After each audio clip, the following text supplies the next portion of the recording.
ঘন সবুজ জঙ্গলের পাশে ছিল এক বিশাল নদী। সেই জঙ্গলে থাকত এক মিষ্টি হাতির ছানা। তার নাম ছিল হাতু। হাতু খুব কৌতূহলী আর একটু দুষ্টু স্বভাবের ছিল।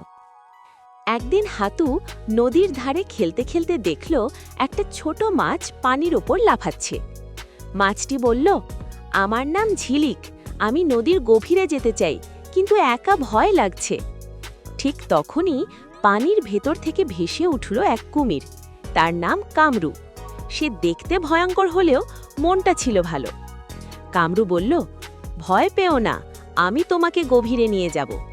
হাতু একটু ভয় পেল। সে বলল, কুমিরের ওপর ভরসা করা কি ঠিক?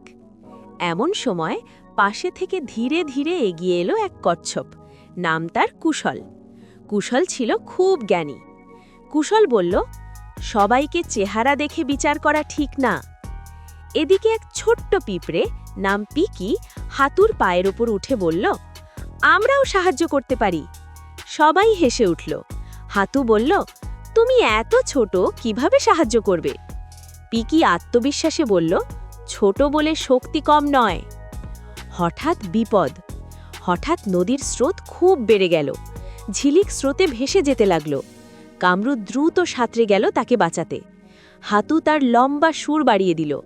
কুশল শক্ত খোলস দিয়ে ঢেউ ঠেকাল, আর পিকি গিয়ে কামরুর চোখের পাশে বসে তাকে সঠিক দিক দেখাতে লাগল।